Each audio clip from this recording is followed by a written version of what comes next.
We've brought 3 players here, Chris Altman-Bell, Brevin Ford, and Tyler Nubin, that have 18 total years of Gopher football combined, a 7-year player, a 6-year player, and a 5th-year player. So it's going to be a really interesting combination that we have moving forward. This is definitely a player-led team. And we talk about this all the time. Bad teams, nobody leads. Average teams, coaches lead. And elite teams, players lead.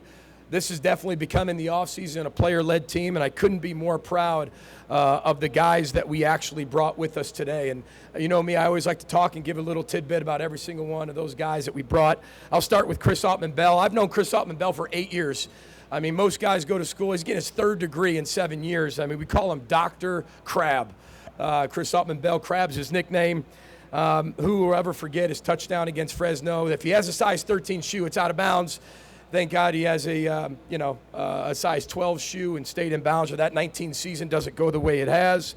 The big catch against Penn State, 19, another big catch and touchdown that he had against Wisconsin. The one thing I love about Chris Altman-Bell was he was part of the group that we offered once we got to Minnesota to bring with us, and he's matured tremendously. You talk about a young man who's going to be a tremendous father, a tremendous husband, and has grown up a lot through the adversities that he's had.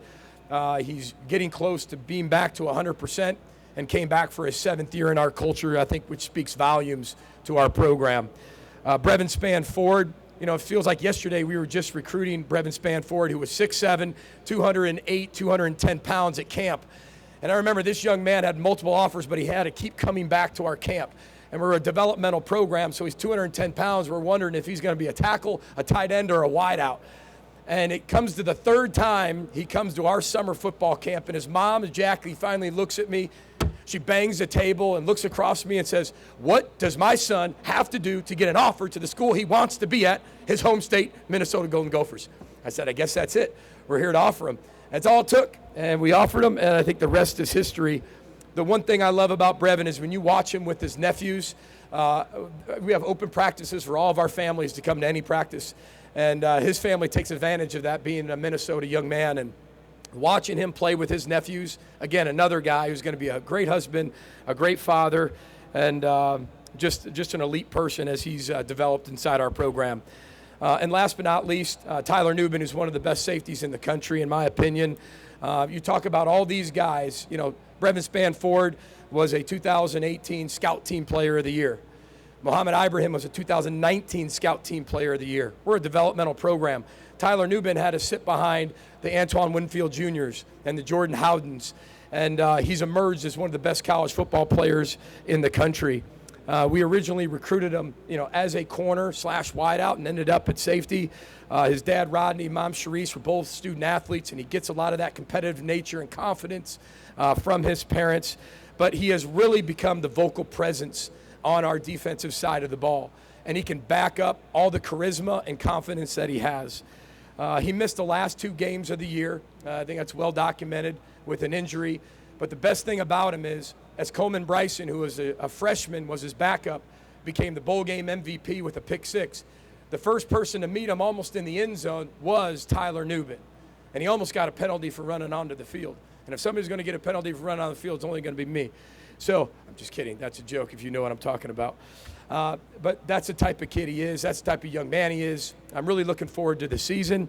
And with that, we'll open up for questions. Please get your hands up so we can get our mics over to you. We'll start over here on our right. Coach? Coach Lynn Harrington with Stay Alive Power 5. How you doing today? I'm doing elite. Thank you. How are you? I'm all right. So how big is it for your program to be opening up the season by hosting Nebraska, you know, Thursday night in prime time, and how do you plan on taking advantage of the spotlight? Well, I just got off the radio with the Nebraska guys, you know, and, I've known Coach Rule for a long time. I have a ton of respect for what he's done. We go back to the Western Michigan days for me and the Temple days for him. He's a phenomenal football coach with a phenomenal culture, and his culture is all about connectivity.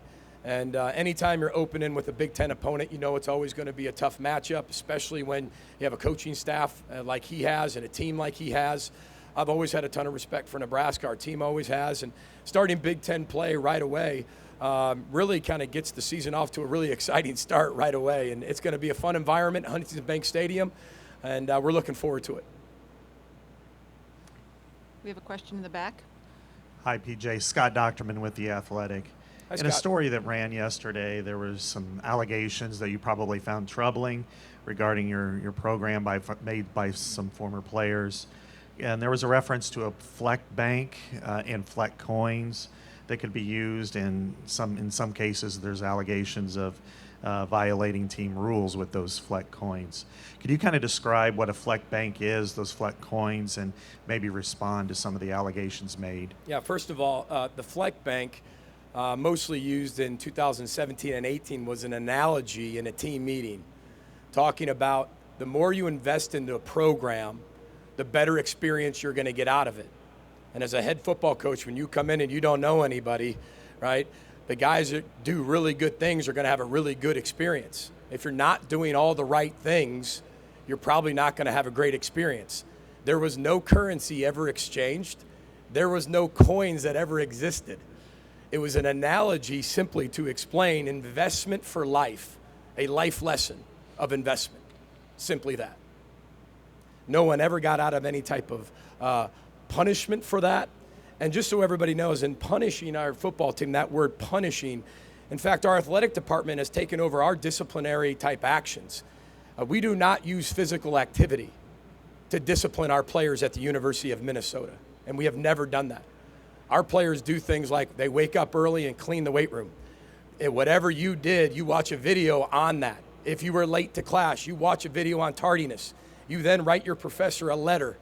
Those are the disciplines we actually have within our program, that our athletic department changed their policies and made sure that no physical activity of any sport could be used as punishment based on what we created as a football team. These allegations are baseless. We have full support of our athletic director, Mark Coyle, and our university leadership. This is a similar story that gets peddled every single year. And the majority of the players have been dismissed or removed from our football team. We also have around a half dozen anonymous reporting avenues within our football program that players can go to if they have an issue. Protection for All, EOAA office, mental health support, SAC, Leadership Council, and our athletic director, Mark Coyle, gives his phone number, his cell phone, to every single football player to call them if they have any issue. And to this date, there have been 0 claims on this issue. 0. Our program and culture is proven to work on and off the field, and is always done in a first-class manner. We're one of the most transparent programs in the country. There are tons of testimonials from past, present, and even future Gophers to support and prove that.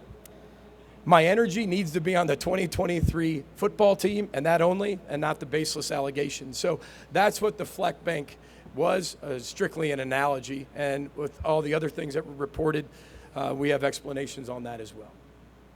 We have time for one final question. If there is one, we'll go in front here.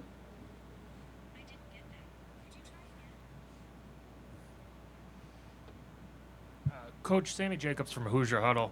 With the new schedule, how important was it to keep those rivalry games that Minnesota's been playing for hundreds of years? Oh, it's huge. I think, when we all had to fill out, like what we all had to kind of fill out as an administration and a program of, what programs, what rivalries mean the most to you.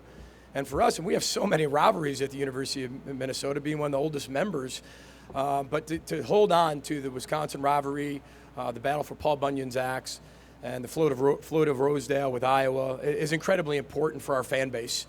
It's important for our tradition, the pageantry of college football, and I think the Big Ten got it right when you're protecting those rivalries. I think you're not going to make everybody happy when you're rescheduling everything like that, but I thought the Big Ten did a really good job of making sure we protected those rivalries, and I think all of our fans want to see on a yearly basis.